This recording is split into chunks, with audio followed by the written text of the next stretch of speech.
Welcome to Lesson 1, Introduction to Cartesian Vectors. We're going to do example 4. Example 4 is very familiar from Unit 6, geometric vectors. So this is actually a geometric vector question done using Cartesian vectors. So an airplane is flying at an airspeed of 345 kilometers an hour and the heading of 040. So right away I know that I've got this vector here, and I know this angle here is 40 since I'm using true bearings, and of course the top here is always 0. Now, when I'm doing Cartesian vectors, as I've said before, this we always go off of the horizontal, so that's 0. So really, the angle I want is always the angle off the horizontal, positive horizontal axis. So really, I want this guy here. So I know my vector A, or my airspeed vector, which really should be air velocity, because I've got a magnitude and direction. So it's going to be 345, bringing it into, or using the formula from beginning of this lesson, cos 40, comma, 345, sine 50. And there we go. There's my airspeed, or air velocity, actually, vector. Now it says the wind is blowing at 18 kilometers an hour from a bearing of, and again, keyword here is from, so that means it's going towards the origin. So that means that I really have a vector right here. Now, what do I know about this vector? I know that this angle here, let's do it in red, actually let's do it in green. I know this vector here is 87, which means this vector, this angle here is 3 degrees. But of course, I want to make this a Cartesian vector, so I'm going to move the tail to the origin. If I move the tail to the origin, I get this vector here, right there. And using opposite angles, if this is 3 degrees, I know this is also 3 degrees. So what do I want here? For the, again, always going off of the positive horizontal axis, counterclockwise, so a positive angle. So this angle here, that I just drew, is going to be 180 plus 3, so that angle there is 183. So now I know my wind speed Cartesian vector, so it's going to be W is equal to magnitude 18, cos of the angle 183, comma 18, sine of the angle, and this would be 183. And so these are my two angles.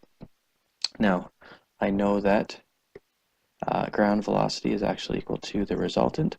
So really, when I want to find the ground velocity, I want to find the resultant, and my resultant here will be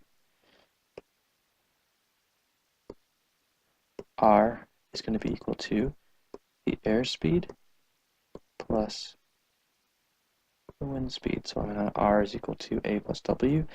This is really important because now I can figure out the Cartesian vector for the resultant by just adding.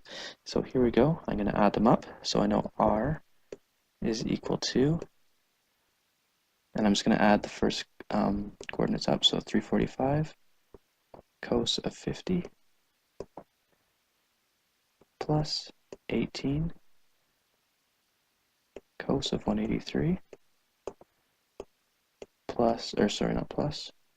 Let's get rid of that. So comma.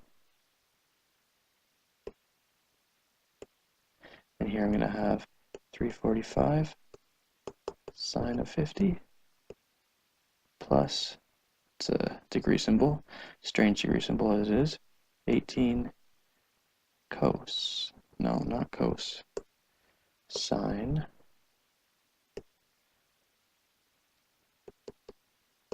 of 183.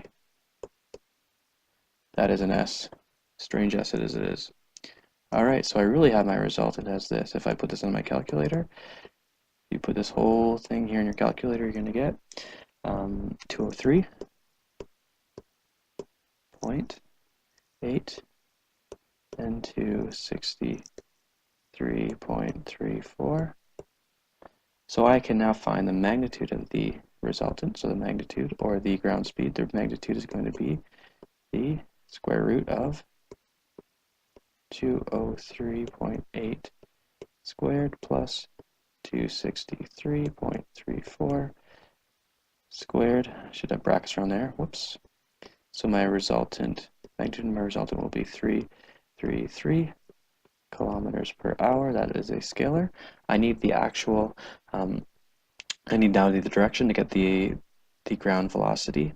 So what I'm going to do here is I am going to draw my resultant vector. So here it is. It's going to look somewhere in here. I know that since it is a Cartesian vector, I know the x and y coordinates. So I know this is really 203.8. And I know this here is going to be 263.34. And what I really want here is I want the angle off the vertical, because that's 0 for true bearing, so I want that angle there. So how do I get this? Well, I actually know this triangle, so I have this triangle here. There's a nice right angle triangle. I know this length here is just the 263.34, and I know this length here must be this length here, so it's going to be 203.8. It's a terrible 8, by the way. So now I can figure out this angle using tangent. So what is it? I am going to do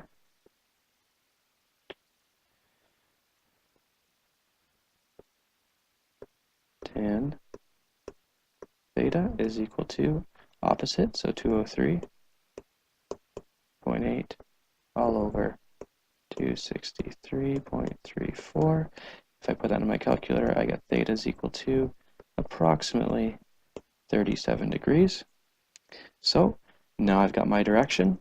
I've got my magnitude here, which is 333 kilometers an hour in the direction of 037. If I want to do true bearing, which of course I do, because that's what the question is given me. So I can now do a therefore statement. Therefore, please bear with me as I write this slowly. The ground velocity is 333 kilometers per hour in the direction of 037 degrees.